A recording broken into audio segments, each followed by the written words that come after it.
So with the DLC coming up, I'm going to give you 4 really awesome quality builds that I think you can use in order to absolutely smash through bosses and enemies within Elden Ring. Now, these are going to be incredibly fun, and they're going to do a ton of damage, so I hope you guys enjoy it. With that being said, let's go ahead and jump right into it. So if you don't know, quality builds are basically builds that are evenly spread between strength and dexterity. Typically, all of these weapons you're going to see have a quality build stat of B in both dex and strength, and I'm going to show you some really fun and interesting builds that you can use on your playthrough. So the first build here is going to utilize the Beastman's Curved Sword. This has really great damage, and with the Ash of War that we've put on it, it actually makes this build a little bit broken and an absolute easy button when playing through Elden Ring. And just so you're aware, every single build that I'm going to show you has the exact same stat spread and is all going to be a level 170 build. However, these will all be very viable for level 150, so don't let that scare you. We're going to be using buffs like Golden Vow and Flame Grant Me Strength in the majority of these builds, and in this particular build, we're also going to be using Lightning Armament. With the combination of Lightning Armament and Stormblade, you're going to be doing some really decent damage with the Beastman's Curved Sword, and you can typically walk your way through this game, defeating bosses really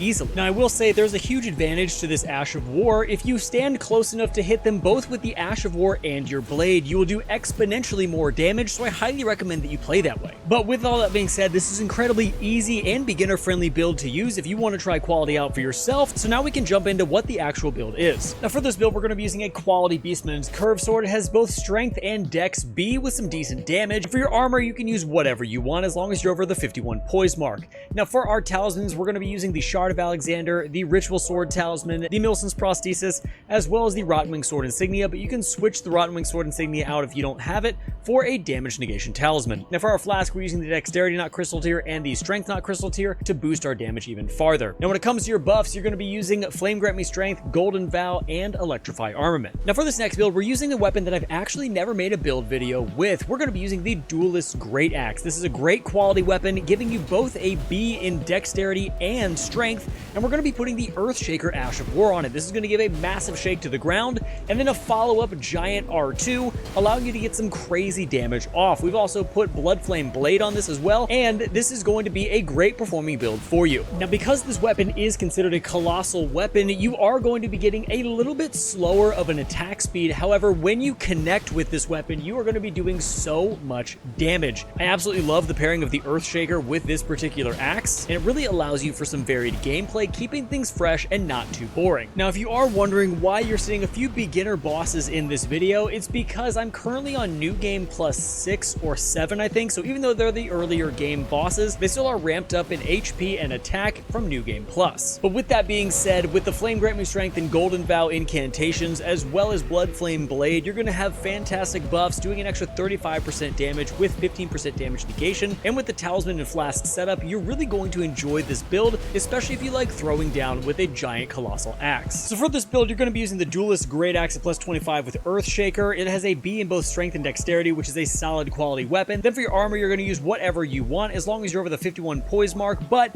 we are using a talisman that's going to boost our poise, so we'll get into that right now. We're going to be using the Shard of Alexander, the Bullgoat Talisman, the Dragon Crest Great Shield Talisman, since you are going to be trading damage with this build, as well as the Green Turtle Talisman. Now for your flask, you're going to use both the Strength Not Crystal Tier and the Dexterity Not Crystal Tier to skyrocket our damage even higher. And for your buffs, you can use Flame Grant Me Strength and Golden Vow. Now for build number 3, I really found that I absolutely adored how this build felt to play. We're going to be using the quality Godskin Sticher, which once again is going to give you a B in both Strength and Dexterity, and it has a very interesting charged R2. The charged R2 is going to be a double thrust, but when you use the Impaling Thrust Ash of War with this weapon, the charged R2 and Impaling Thrust go incredibly well together, allowing you to break most stances in just 4 hits. Now I don't have it currently equipped with this build, but if you wanted to equip the Dagger Talisman for this build, you could definitely do that. I am stance breaking most bosses in 4 hits when I'm using the charged R2 combo as well as Impaling Thrust.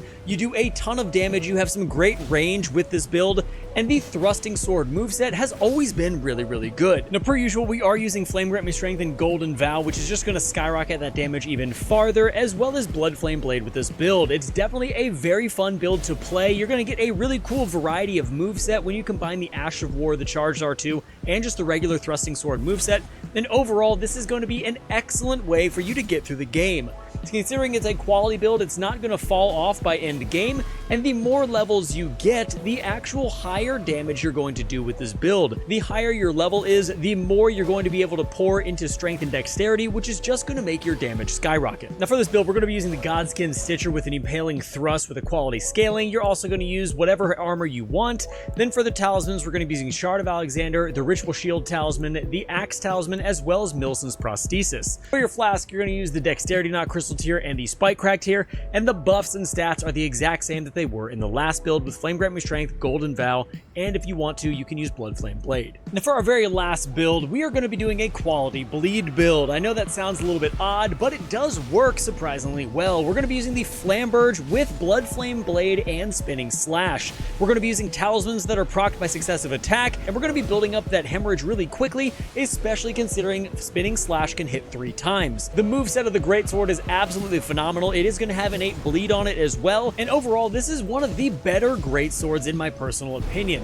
Not only does it look awesome, but it's also going to be doing a decent amount of damage, and it scales incredibly well with a quality build. Now, when you come across enemies that aren't susceptible to bleed, you're really going to be relying on that Spinning Slash to build up that physical damage as quickly as possible.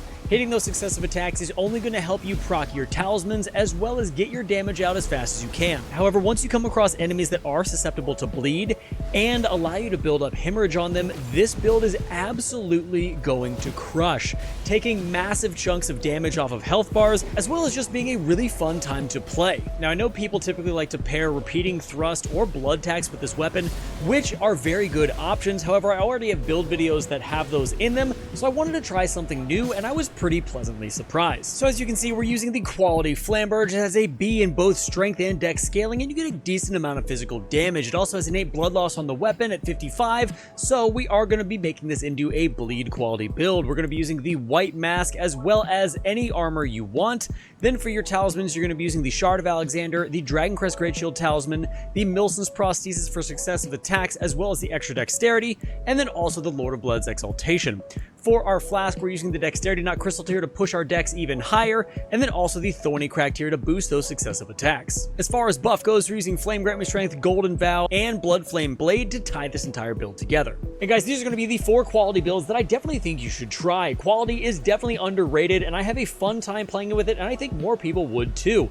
Now, I think all these are going to be very viable in the DLC, so if you're going to use one of them, make sure to leave it down in the comments below. I would love to know how this video helped you or which build you're going to be taking into the DLC in general. But that's going to be all for me. If you've not subscribed, make sure to do it on your way out. Hit that bell notification so you know we're making more videos.